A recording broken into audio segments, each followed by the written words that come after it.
कहेंगे फूल कली से बार बार, किसी को हो ना हो हमें तो है एतबार कि जीना इसी का नाम है। Welcome back to the series of Jeena Isi का नाम है।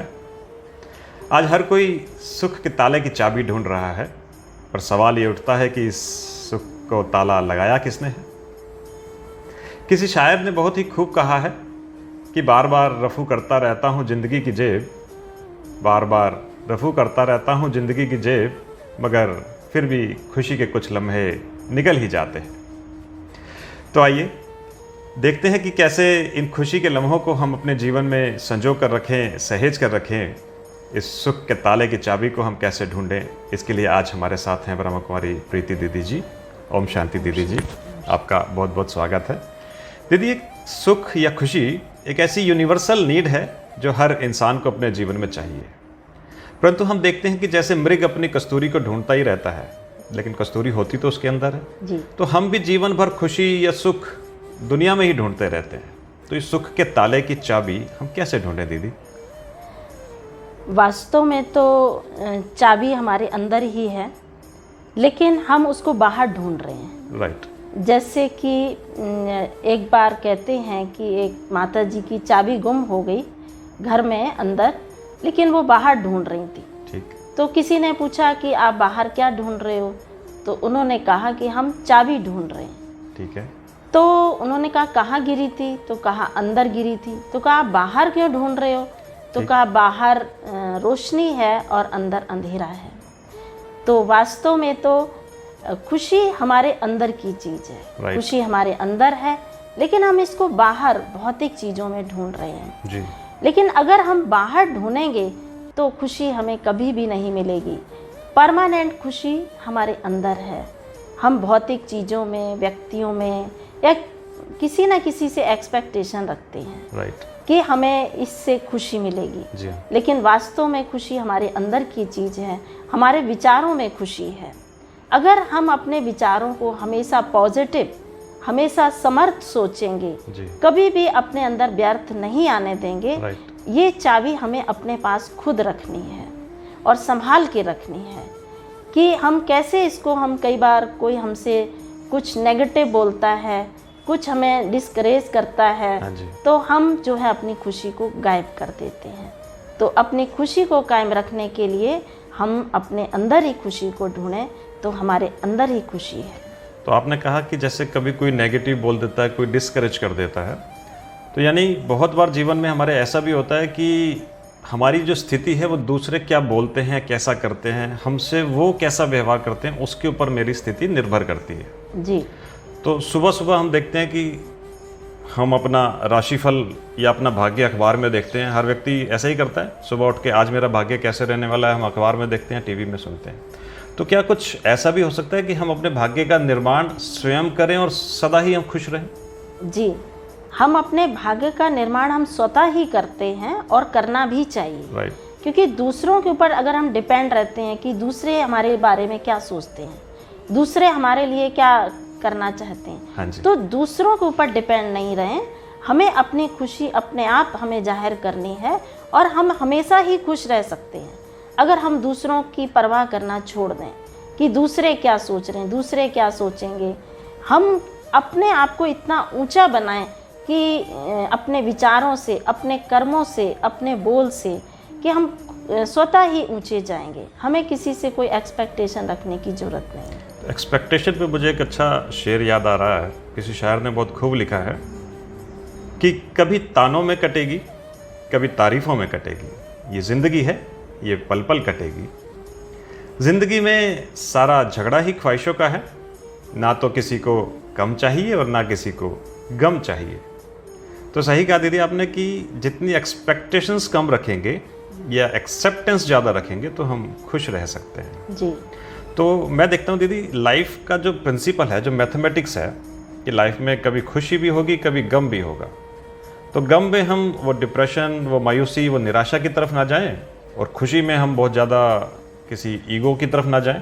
तो ये बैलेंस हम कैसे बना के रखें कि ज़िंदगी में कभी खुशी और कभी गम? कभी खुशी और कभी गम तो लगा हुआ है, क्योंकि जीवन के हमेशा दो पहलू होते हैं कि कभी खुशी और कभी गम।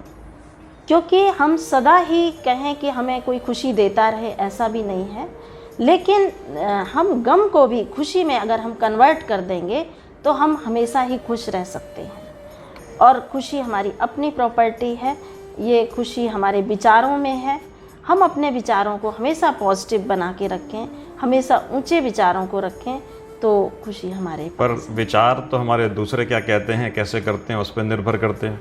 तो क्या विचारों पर हमारा खुद का कंट्रोल कैसे बढ़े? खुद का कंट्रोल तो तब बढ़ेगा जब हम मेडिटेशन करेंगे। क्योंकि मेडिटेशन ही ऐसी प्रक्रिया है जो हमें हमेशा पॉजिटिव में रखेगी और हमेशा हमें आगे बढ़ाएगी। तो मेडिटेशन के लिए कोई समय भी होता है कि सुबह करना है, शाम को करना है, दोपहर को करना है? मेडिटेशन के लिए आप कोई भी समय चूज कर सकते हैं जो आपको सुटेबल हो। अच्छा। सुबह, शाम, दोपहर, जब भी आपके पास समय हो, लेकिन सुबह सुबह का टाइम इसके लिए बहुत ही अच्छा है। जैसे सुबह सुबह अगर हम पॉजिटिव आहार लेते हैं जी। और तो पौष्टिक आहार लेते हैं तो हम हमेशा स्वस्थ रहते हैं। राइट। तो इसी तरह से अगर हम सुबह सुबह उठ कर के और हम पॉजिटिव विचारों को अपने मन में लेते हैं तो हम हमेशा खुश रह सकते हैं। ओके।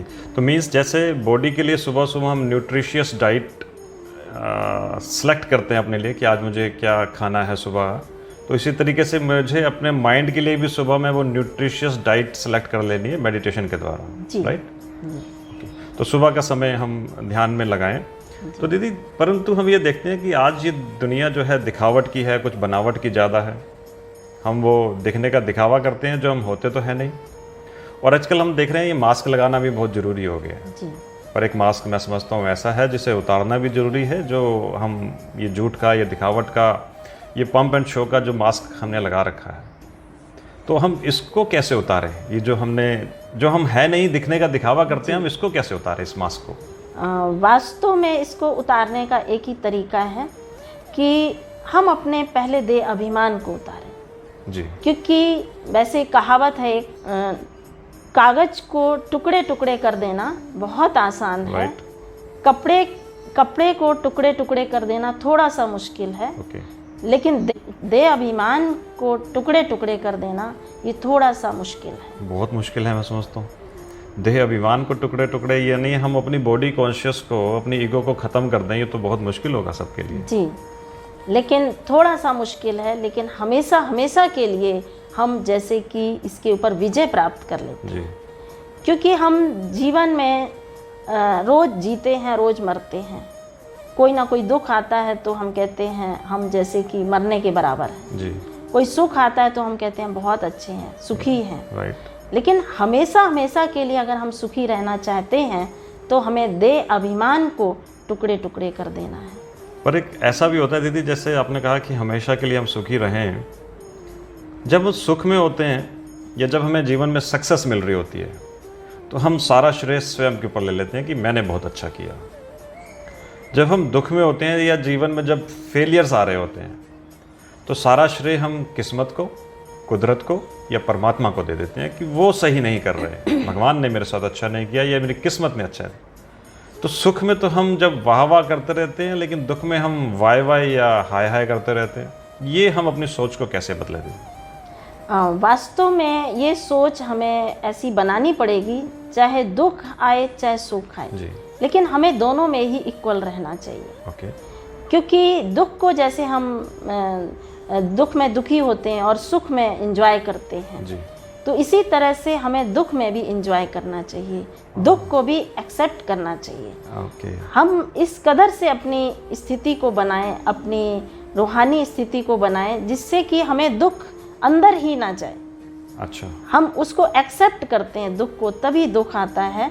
नहीं तो दुख का दरवाज़ा हमेशा हमेशा के लिए अगर हम बंद कर लें कि दुख आए ही नहीं, हमें अपने अंदर उसको स्वीकार ही नहीं करना है, तो दुख हमेशा हमेशा के लिए चला जाएगा।